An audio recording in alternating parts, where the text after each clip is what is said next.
പിന്നെ ഭഗവാന്റെ അലങ്കാരങ്ങൾ വളരെ പ്രസിദ്ധമാണ്. ഗുരുവായൂരപ്പൻ്റെ അലങ്കാരങ്ങൾ, ഉച്ചപൂജ അലങ്കാരം.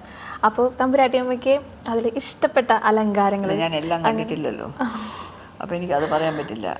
പക്ഷെ എനിക്ക് ഒരു ഇതുണ്ടായിരുന്നത് പലപ്പോഴും ഈ ചന്ദനം ചാർത്താണല്ലോ, കാളിയമർദ്ദനമായിട്ടായിരിക്കും, അല്ലെങ്കിൽ വേറെ എന്തോന്നും വിരലുണ്ടെന്ന് ഉണ്ണിക്കണ്ണനായിട്ട്, ഓടക്കുഴൽ ഊതുന്ന ഉണ്ണിക്കണ്ണനായിട്ട്, വേണുപോകാൻ, അങ്ങനെ ഇങ്ങനെ എല്ലാം ഞാൻ കണ്ടിട്ടുണ്ടെന്ന് എനിക്ക് പറയാനൊക്കില്ല. പക്ഷെ മിക്ക സമയം പോയാലും എന്തെങ്കിലും ചന്ദനം ചാർത്താം.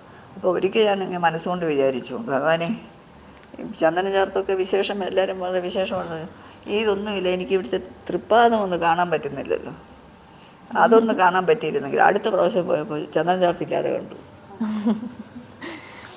പാദവും തൃപ്പാദവും തൊഴാനായിട്ടുള്ള മഹാഭാഗ്യം കിട്ടി. ഗുരുവായൂരപ്പൻ്റെ അനുഗ്രഹം. തീർച്ചയായിട്ടും തീർച്ചയായിട്ടും. പറഞ്ഞിട്ടുണ്ട് മകൻ എന്തോ മൂത്ത മകൻ അസുഖമായിരുന്നപ്പോൾ ഗുരുവായൂരപ്പൻ്റെ എന്താ അനുഗ്രഹം കൊണ്ട് മാത്രം ഉണ്ടായിരുന്നു. അല്ല, അങ്ങനെയല്ല. എൻ്റെ രണ്ടാമത്തെ മകൻ ആദ്യത്തിനാണ് വളരെ സീരിയസ് ആയിട്ടുള്ള ഒരു ഇത് തന്നെയാണ്. അപ്പം അല്ല, ഗുരുവായൂരപ്പൻ്റെ അനുഗ്രഹം ഞാൻ അവിടെ പോയി, ഓപ്പറേഷന് ബോംബെ കൊണ്ടുപോകുന്നതിന് മുമ്പേ ഞാൻ പോയി, ഗുരുവായൂർ പോയി തൊഴുതിട്ടാണ് പോയത്. തീർച്ചയായിട്ടും ഗുരുവായൂരപ്പൻ്റെ അനുഗ്രഹം ഉണ്ടായിരുന്നു. പിന്നെ പെരുമാളിൻ്റെ അനുഗ്രഹം, പത്മനാഭസ്വാമിയിലേക്ക് ഒടുക്കം ഇറങ്ങുമ്പോൾ പത്മനാഭസ്വാമി തൊഴുതുകൊണ്ടാണ് ഇറങ്ങുന്നത്.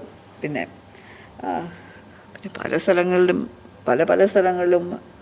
ഉള്ള പ്രാർത്ഥനകളും ഓരോരുത്തരെ വഴിപാടുകൾ നേരുക, അങ്ങനെയൊക്കെ ഒരുപാടുണ്ടായിരുന്നു.